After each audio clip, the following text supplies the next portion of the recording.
Dia sedang menikmati suasana dalam ruangan. Ibunya tiba-tiba membuka pintu dan masuk. Duduk di toilet tanpa memperhatikan siapapun. Hal ini membuat Tommy yang telah memasuki masa pubertas menjadi sangat malu. Namun sang ibu ternyata tidak menyadari masalah ini. Sebaliknya, dia menemukan warna kuning tersembunyi milik Tommy dan menyuruhnya pergi. Bahkan melemparkan buku porno langsung ke toilet. Meskipun Tommy sangat tidak puas dengan perilaku ibunya, tetapi dia tidak berani melampiaskannya di depan ibunya. Dia hanya bisa menembak puntung rokok di toilet yang membuat ibunya marah. Alasan Tommy tak berani pada ibunya, karena ibu menderita depresi berat. Setelah terstimulasi, ibu mungkin mengalami gangguan mental. Bahkan perilaku ekstrim seperti menyakiti diri sendiri atau bunuh diri. Untuk mencegah terjadinya tragedi itu, Tommy akan mencoba segala cara untuk membuat ibunya bahagia setiap hari. Dia selalu memeriksa jumlah pil tidur setiap hari, mencegah ibu bunuh diri dengan overdosis. Tetapi mereka yang ingin pergi tidak dapat menyimpan mangkuk ini. Tommy tidur di bawah tempat tidur ibunya seperti biasa. Suara botol obat yang jatuh di tengah malam tiba-tiba membangunkannya. Tommy ditinggalkan ibunya saat berusia 12 tahun. Meskipun Tommy memanggil ambulans tepat waktu, rumah sakit juga berhasil menyelamatkan jenazah sang ibu. Namun jiwa ibunya menghilang selamanya. Ibu hanya bisa berbaring di tempat tidur selamanya dan tidak bisa bicara lagi. Pada hari Tommy resmi berusia 13 tahun, Tommy membuat keputusan yang sulit. Dia mencium kening ibunya terlebih dahulu. Lalu dengan berat hati dia melepas masker oksigen ibunya. Lalu mesin pernapasan yang membuatnya tetap hidup dimatikan. Terakhir, cabut semua steker listrik. Dia secara pribadi mengantar ibunya pergi untuk terakhir kalinya dengan cara ini. Ketika dokter menemukan pasukan bergegas masuk, Tommy bersembunyi di bawah tempat tidur lagi seperti sebelumnya. Dia menutup mulutnya rapat-rapat agar tidak mengeluarkan suara. Begitulah, dia merasakan bagaimana ibunya meninggalkannya sepenuhnya. Semua ini disebabkan oleh keputusan Tommy. 30 tahun kemudian, Tommy menetap di Prancis. Pada ulang tahun yang ke-13, dia memutuskan untuk mengakui rahasia yang disimpannya dalam hatinya selama bertahun-tahun. Karena usia 13 tahun mempunyai arti khusus baginya. Dia masih ingat ketika baru berusia 12 tahun. Ayahnya telah meninggal dunia karena kanker selama setahun. Ibunya depresi karena kematian sang ayah. Dan Tommy selalu punya cara membuatnya tertawa. Meskipun hidup ini berantakan, tapi selama kita masih bersama, itu baik-baik saja. Ibunya takut tragedi pada suaminya akan terjadi pada putranya. Jadi ibunya yang seorang perawat, menjadikan pencegahan kanker sebagai prioritas utama di rumah. Setiap hari dia memaksa Tommy untuk makan sayur-sayuran dan obat pencegah kanker. Tommy tidak ingin minum obat atau membuat ibunya khawatir. Dia tidak punya pilihan selain membuang pil-pil itu ke wastafel secara diam-diam. Karena perubahan yang membosankan, keduanya hanya bisa saling bergantung satu sama lain. Untuk mencukupi kebutuhan rumah, Tommy mulai melakukan pekerjaan pada usia 12 tahun. Orang yang bekerja paruh waktu sebagai pengantar barang bersamanya adalah seorang pria tua bernama Pai Pai. Keluarga Pai Pai sama hancurnya dengan keluarga Tommy. Ibunya meninggal dalam kecelakaan mobil. Ayah saya seorang pecandu alkohol. Ayahnya tidak hanya terus meminta uang padanya, dia juga menyalahkan Pai Pai atas kematian istrinya tanpa alasan apapun. Dia orang bodoh. Tommy akan selalu membela Pai Pai setiap kali dia mendengarnya. Namun Pai Pai tidak peduli sama sekali. Karena ayahnya adalah satu-satunya saudaranya di dunia ini. Dan sekarang dia punya teman seperti Tommy. Mereka berdua bodoh, tetapi tidak ada yang tidak menyukai satu sama lain. Lambat laun, mereka menjadi sepasang sahabat karib. Mereka akan bersenang-senang bersama dan menghemat uang bersama. Hanya untuk membeli sepeda hijau keberuntungan di jendela. Karena Pai Pai yang berusia 41 tahun memiliki wajah seorang ayah. Jadi Tommy dan Pai Pai juga akan menggunakannya untuk menonton film yang harus ditemani orang dewasa. Tukang daging tempat mereka bekerja adalah seorang wanita Prancis yang seksi. Dia sudah terbiasa dengan omong kosong mereka. Kadang-kadang mereka bahkan mendapatkan beberapa manfaat khusus. Lagi pula, kombinasi Ding Neng Er yang lebih tua dan bocah lelaki besar yang tampan. Dari sudut pandang manapun, ini menarik. Tentu saja, alasan utamanya adalah mereka selalu mengantarkan tepat waktu. Pelanggan juga sangat menyukai pasangan tua muda ini. Terutama Ibu Ford yang menderita demensia. Setiap kali dia mengira Tommy adalah putranya. Jadi dia akan memberikan sedikit lebih setiap saat. Tapi setiap kali Tommy harus memberinya ciuman sebagai balasannya. Meskipun Tommy selalu mencium dengan enggan. Tapi dia bersedia berkorban demi uang. Setiap kali Tommy mendapat tip, dia akan menepuk dan menyembunyikan uang itu di selokan di bawah penjara wanita. Karena di sini selain aman, dia juga bisa mendengarkan cerita. Banyak pengagum narapidana wanita yang mengobrol dengan mereka di lantai bawah. Konten yang menarik, jauh lebih menarik dari gosip berita. Hari ini mereka berdua kembali menghitung uang di lantai bawah. Seorang tahanan wanita di lantai atas tiba-tiba mengintip dengan cermin. Ternyata jendela selnya sangat kecil. Tidak bisa melihat dunia luar yang indah. Dia hanya bisa mengulurkan tangan melalui cermin untuk mencuri sedikit kebebasan. Sekarang Tommy tidak akan pernah berpikir tentang wanita yang belum pernah dia temui ini akan benar-benar mengubah hidupnya. Meskipun dia harus menyeimbangkan pekerjaan dan mengurus ibunya. Namun prestasi akademis Tommy tidak pernah tertinggal. Tetapi dia seperti banyak anak laki-laki yang lebih tua di kelas. Tommy suka membuat guru terjatuh di meja kelas. Dia diam-diam merobek daun dari kelas Alkitab yang tidak disukainya, menggulungnya menjadi bola dan membuangnya keluar jendela. Dan bola kertas ini akan dikumpulkan oleh kartu. Ternyata sekolah peduli pada yang berkemampuan rendah. Dia diberi pekerjaan yang membutuhkan seorang pembersih. Ketika Pai-Pai tidak ada kegiatan apapun, ia bersembunyi di lantai bawah kelas dan menikmati kegembiraan berinteraksi dengan Tommy.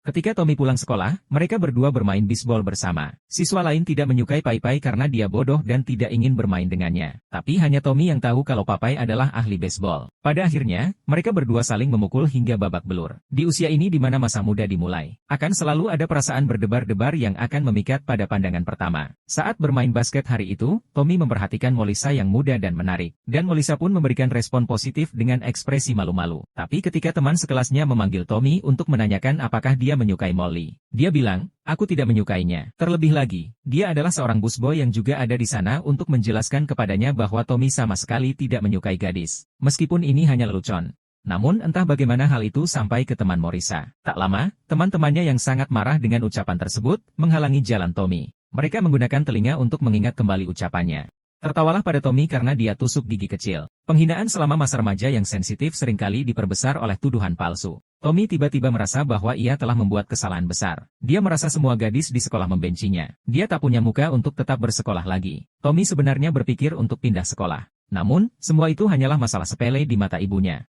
Dia menganggap beasiswa dan masuk perguruan tinggi adalah hal terpenting. Ini adalah pertama kalinya Tommy meminta bantuan ibunya sejak ayahnya meninggal. Tanpa diduga, ibunya menolak dengan dingin. Tommy merasa tidak berdaya dan tertekan. Dia tidak punya pilihan selain datang ke tempat harta karun itu, menghitung koin yang terkumpul selama berbulan-bulan. Sekarang hanya uang yang bisa membuatnya merasa percaya diri dan berkuasa. Saat ini juga terlihat jelas oleh para tahanan wanita di lantai atas. Dia seperti cacing di perut Tommy. Dia langsung menduga bahwa Tommy mengkhawatirkan gadis itu. Tommy sangat terkejut. Dia bertanya-tanya apakah wanita ini mengetahui rahasianya. Tapi dalam sekejap Tommy ingin menemukan seseorang untuk diajak bicara. Dia menceritakan apa yang terjadi dan kekhawatirannya. Namun tahanan perempuan itu tidak menghiburnya melainkan malah tertawa terbahak-bahak. Karena hanya orang-orang yang menyukaimu yang bersedia merepotkanmu. Tepuk tangan saja untuk sahabatmu. Dia pastilah orang yang paling suka membuatmu mendapat masalah. Tommy terkejut ketika mendengar ini.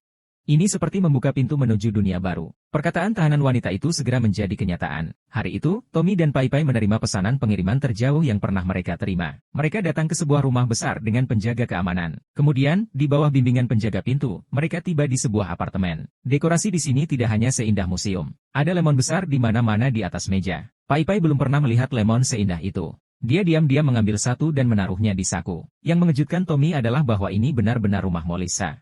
Dia juga memesan daging sapi secara khusus dari toko tempat Tommy bekerja. Pada saat ini, Tommy akhirnya mengerti maksud Molisa. Mereka berdua mengungkapkan cinta mereka satu sama lain. Namun, ketika mereka sedang berbicara secara rahasia, Pai-Pai minum soda dan berdesakan di antara mereka. Ingin menghentikan mereka berkomunikasi. Tommy tidak menyadari ada yang salah dengan Pai-Pai. Sebaliknya, dia melewati dia dan datang ke Molisa lagi. Saya dengan tulus meminta maaf atas pernyataan saya sebelumnya. Namun, Molisa tidak hanya tidak keberatan. Dia juga secara terbuka mengundangnya untuk menghadiri pesta dan sakampus di akhir pekan. Saat ini, Molisa memperhatikan bahwa Tommy sepertinya ada sesuatu di mulutnya. Namun dia tidak dapat menghapusnya, tidak peduli seberapa keras mencoba. Ternyata itu jenggot Tommy yang semakin hitam. Untuk meninggalkan kesan yang baik pada Molisa, Tommy pulang dan bercukur di kamar mandi. Ibunya tiba-tiba bergegas masuk dengan marah. Dia tidak hanya menuduhnya tidak bercukur di usia yang begitu muda. Dia merampas pisau cukur itu tanpa memberikan penjelasan. Tommy merasa tertekan dengan kontrol konstan ibunya. Dia datang lagi ke penjara di lantai bawah. Tanyakan kepada tahanan wanita apakah dia harus pergi ke pesta dansa. Tommy tidak punya pakaian dan dia tidak bisa berdansa. Kalau kamu bergabung gegabah, kamu bisa jadi bahan tertawaan teman-teman sekelasmu. Si pedagang tahanan wanita itu mengatakan padanya, jika Anda tidak punya pakaian, belilah. Jika kamu tidak bisa menari, belajarlah.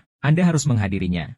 Karena gadis kecil menyukai laki-laki yang bersedia menjadi orang bodoh demi mereka. Setelah itu, dia mengajari Tommy menari dari lantai atas. Awalnya Tommy mengira dia tampak seperti orang bodoh yang berputar-putar di jalan. Namun tak lama kemudian, sesuai dengan instruksi wanita itu, ia membayangkan tiang telepon itu sebagai Molisa. Untuk membuat adegan yang lebih realistis untuk Tommy, para tahanan perempuan juga menyanyikan lagu itu sendiri. Suara nyanyiannya bagaikan suara air mengalir, yang menyegarkan. Tommy di bawah juga melihatku tenggelam di dalamnya, menari mengikuti irama lagu. Pada saat ini, tubuh dan pikirannya merasakan kenyamanan yang belum pernah terjadi sebelumnya. Sebentar lagi hari dansa akhir pekan. Tommy tahu ibunya tidak akan pernah mengizinkannya ikut serta. Jadi jika Toko memiliki pekerjaan di malam hari, sang ibu tidak menunjukkan kecurigaan apapun sebelum Tommy pergi. Tapi saat pintunya ditutup, ia langsung terjatuh di tempat tidur. Bagaimana mungkin dia yang begitu sensitif tidak menyadari tipu daya anaknya? Dia hanya sedang bimbang, apakah dia harus mengungkap kebohongan anaknya? Di pesta itu Melissa dengan cemas mencari Tommy. Dia bertanya pada Pat apakah Tommy sudah datang. Jawabannya adalah Tommy tidak pernah menari. Namun kali ini dia salah lagi. Tommy tidak hanya datang, dia juga mengenakan warna oranye yang sangat menarik perhatian dan seksi. Meskipun dia tampak tidak pada tempatnya dalam suasana pesta, namun Melissa tidak membencinya. Sebaliknya, dia meraih tangannya dan datang ke tengah lantai dansa. Tanpa diduga, Tommy memeluk tiang listrik seperti orang bodoh. Untungnya, Melissa cepat mengerti. Kemudian dia berinisiatif untuk masuk ke dalam bayangan Tommy. Menyaksikan mereka berdua dengan seenaknya berdansa dengan santai. Pai-Pai di sudut tampak sangat bingung. Setelah menari, Tommy menggunakan sepeda yang dia dapatkan untuk membawanya keluar dan jalan. Pai-Pai, yang di belakang mereka, memperhatikan dari jauh kecemburuan di mata Pai-Pai berubah menjadi kebencian. Kali ini Tommy kehilangan ciuman pertamanya dalam misteri yang sunyi. Tapi Pai-Pai tampaknya telah kehilangan segalanya. Dia memecahkan kaca alas sepeda dengan lemon yang dicurinya terakhir kali. Dia mengambil sepeda hijau yang selalu diimpikan oleh dia dan Tommy. Ketika Tommy membawa Melissa pulang, Pai-Pai juga mengambil koin-koin yang mereka simpan dan mengendarai sepedanya ke pantai. Lalu dia melemparkan semua koin itu ke laut. Setelah kembali ke rumah, Tommy masih tenggelam dalam manisnya cinta. Namun ketika ia hendak tertidur, ibunya duduk di samping tempat tidurnya dengan kain oranye di tangannya. Dia akhirnya mengungkap kebohongan Tommy. Dan Tommy hanya bisa terus meminta maaf padanya. Keesokan harinya, Tommy mengetahui dari teman-teman sekelasnya bahwa Pai-Pai dikeluarkan dari sekolah. Dia bergegas ke toko daging untuk mencari Pai-Pai. Tetapi diberitahu bahwa tidak seorang pun melihatnya. Bos wanita mengatakan tidak masalah Pai-Pai mencuri sepeda atau tidak. Dia akan selalu menjadi karyawan saya di sini. Setelah mencari di sini dengan sia-sia, Tommy menemukan tahanan wanita itu lagi. Ceritakan padanya apa yang terjadi di pesta dansa dan bagaimana Pai-Pai mencuri sepeda itu. Tommy tidak mengerti mengapa Pai-Pai melakukan hal bodoh seperti itu. Tapi tahanan wanita itu berkata dia melakukannya karena kamu. Karena kamu bisa menjadi seorang pria. Kamu bisa memiliki cinta. Dan dia tidak punya apa-apa selain persahabatannya denganmu. Ini adalah kecemburuan. Itu juga merupakan sejenis cinta. Saat itulah anak muda menyadari bahwa cinta juga memiliki unsur egois dan posesif. Keesokan harinya, Tommy menunggu di depan pintu rumah Pai-Pai. Setelah mencari selama beberapa hari, Pai-Pai akhirnya kembali. Awalnya Pai-Pai tidak mau menerima kekhawatiran Tommy. Dia tetap tidak bisa menahan keinginan untuk bergantung padanya. Tommy tahu pentingnya pekerjaan sekolah bagi Pai-Pai. Jadi untuk mempertahankan pekerjaan Pai-Pai, dia menjelaskan kepada kepala sekolah bahwa saya telah mencuri sepeda itu. Awalnya kepala sekolah tidak senang dengan tindakan Tommy. Namun dia dengan serius menjelaskan alasan pencuriannya. Akhirnya, kepala sekolah menerima pernyataannya. Dan karena dia berani mengakui kesalahannya, dia hanya diskor selama 1 minggu sementara beasiswanya ditinjau. Asal dia berperilaku baik dan tidak melakukan kesalahan lagi, semuanya akan kembali seperti semula. Namun, tindakan pada hari kedua Pai-Pai langsung mendorong Tommy ke jurang. Kartu yang disalin itu tahu tentang hal itu dan tidak ingin Tommy disalahkan. Jadi dia mengatakan kepada kepala sekolah bahwa dialah yang mencuri sepeda itu. Dan menjelaskan bahwa semua yang dia lakukan adalah untuk Tommy. Namun karena IQ yang terbatas, dia tidak dapat mengungkapkannya dengan jelas. Hal ini mengubah yang awalnya merupakan pencurian biasa menjadi rencana untuk menjadikan Tommy seorang pencuri. Padahal hal ini tidak benar. Namun untuk menjaga kartu tetap berfungsi, Tommy tetap menanggung kejahatan yang menjadi haknya. Sang ibu sangat cemas setelah mendengar berita itu. Karena ibunya ingin anaknya mendapat beasiswa dan diterima di universitas ternama. Tapi sekarang anaknya telah melakukan kesalahan seperti itu.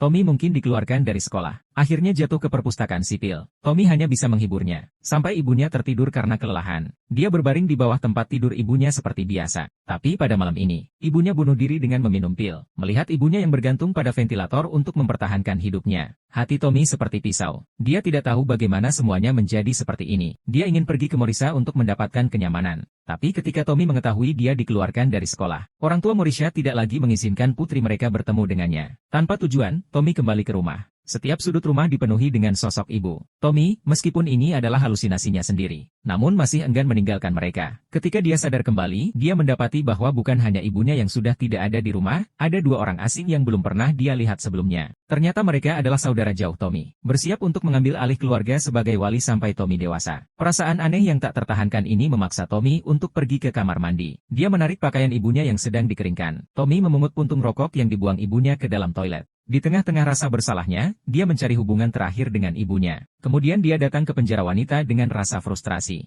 Tetapi Tommy mendapati tabungan saya telah habis. Ketika bagian keamanan terakhir menghilang, Tommy memanggil tahanan wanita itu dengan putus asa. Dia berharap bisa tahu nama aslinya, karena dia ingin melihat siapa yang menghancurkan hidupnya. Hanya dalam beberapa hari mengetahui, Tommy berhenti berteriak, cintanya sudah mati, persahabatan yang rusak, ibu saya sudah menjadi koma. Bahkan rumah itu dihuni oleh 2 orang asing. Tahanan perempuan itu merasa sangat bersalah. Dia tidak menyangka saran awalnya akan menjadi sumbu yang mengubah kehidupan anak itu. Dia hanya bisa menghiburnya dengan tak berdaya bahwa hidup ini sulit. Tapi kamu juga beruntung. Setidaknya kamu masih bisa bebas. Jika Anda benar-benar tidak dapat tinggal di sini, Anda dapat pergi. Tetapi Tommy masih ingin menemuinya. Entah karena kebencian atau ketergantungan. Namun dia mengatakan aku seorang pembunuh yang membenci laki-laki. Wanita itu masuk penjara karena membunuh suaminya. Meskipun mengucapkan banyak kata-kata kasar. Namun dia akhirnya menyebutkan namanya. Lalu dia membuang cermin yang dapat mencuri kebebasannya. Serpihan itu kebetulan menggores wajah Tommy. Itu juga sepenuhnya menghilangkan kekhawatiran terakhirnya. Tommy berlari seperti orang gila di masa mudanya. Aku berlari melewati toko tempat dulu bekerja paruh waktu. Berlari melewati rumah besar Melissa. Dia datang ke rumah Nyonya Ford dan ingin mencuri sejumlah uang. Mendengar Nyonya Ford di toko perlahan duduk.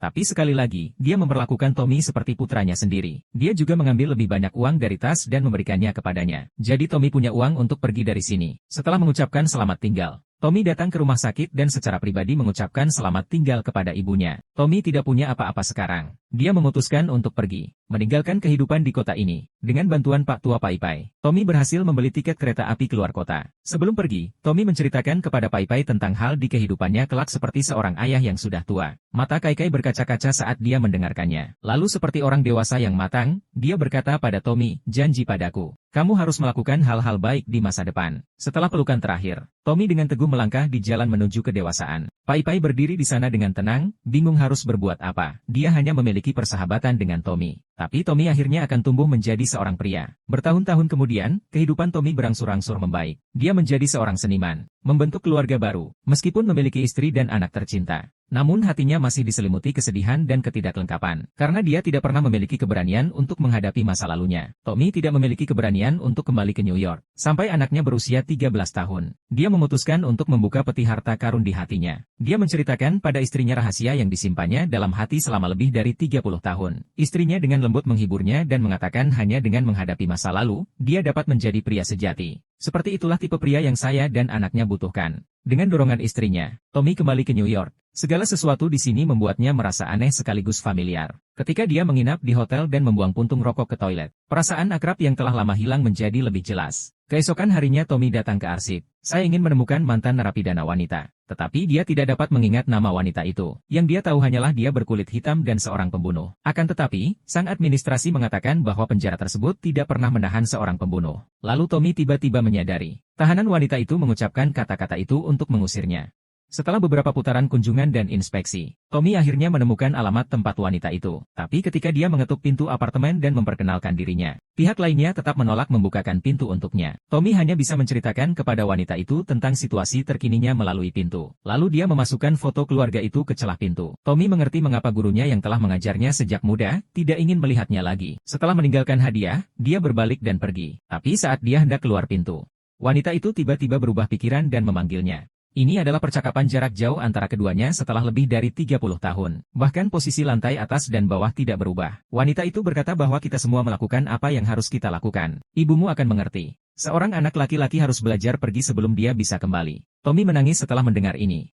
Pada saat ini dia akhirnya mengerti niat baik wanita itu. Jika Tommy tetap tinggal di sini, dia pasti akan hidup dalam kabut rasa sakit selamanya seperti ibunya. Hadiah yang dibuka wanita itu setelah Tommy pergi. Dia mengambilnya dan melihat bahwa itu adalah cermin utuh. Tommy menghampiri batu nisan ibunya. Berbaring di sini Tommy menggambar sketsa untuknya. Setelah dia pergi, gambar itu melayang tertiup angin. Kemudian, dengan kerinduan dan kelegaan, dia hanyut. Keesokan harinya Tommy datang ke kediaman Pai Pai. Dia baru saja melihat Pai Pai keluar rumah. Sekarang Pai Pai telah menjadi seorang pria tua tampan dengan rambut putih. Awalnya dia tidak mengenali Tommy. Tommy datang dengan sepeda. Dia masih serakah dan menceritakan banyak kenangan masa kecil kepada Pai Pai yang hanya mereka berdua yang tahu. Tetapi Pai Pai masih tidak mengenalinya dan menganggapnya sebagai pembohong yang jahat. Biarkan dia pergi sejauh mungkin. Namun, saat Tommy berbalik karena kecewa, Pai Pai tiba-tiba memeluknya dari belakang, lalu memberinya pelukan besar. Ternyata Pai Pai mengenali Tommy pada pandangan pertama. Hanya sedikit marah. Tommy sudah pergi selama 30 tahun. Jika kita dapat bertemu lagi di kehidupan ini, itu akan menjadi kebahagiaan terbesar dalam hidup. Setelah sekian lama berpisah, Sahabat lama datang ke sekolah untuk mengunjungi tempat lama. Pai Pai membawa Tommy ke ruang bawah tanah. Kemudian dia mengeluarkan sebuah kotak tua. Dan di dalamnya ada Alkitab yang telah dirobek Tommy. Meskipun semua halaman telah menguning. Tapi kenangan indah itu masih jelas. Melihat Tommy kini memiliki ayah, Pai Pai tiba-tiba teringat ayahnya yang telah lama meninggal. Tapi ketika berbicara tentang kematian ayahnya, dia tidak memiliki kesedihan. Sebaliknya dia bahagia seperti anak kecil. Karena ayahnya akhirnya kehilangan sikap acuh tak acuhnya di saat-saat terakhir hidupnya. Menunjukkan kelembutan. Hal ini juga yang membuat Pai Pai merasakan kasih sayang seorang ayah. Segera setelah itu, istri dan putra Tommy juga datang ke New York. Di bawah kepemimpinan Pai Pai, mereka mengunjungi kembali penjara wanita bersama-sama. Tapi tempat itu telah berubah total. Tempat itu telah menjadi perpustakaan dan taman yang rimbun. Dalam 30 tahun ini, bukan hanya ikatan erat ini saja yang berubah. Bahkan yang pahit sekalipun, patah hati yang menyedihkan dan histeris. Lambat laun, keadaan menjadi damai. Sebuah harapan yang lembut, latar belakang kehidupan yang mendalam.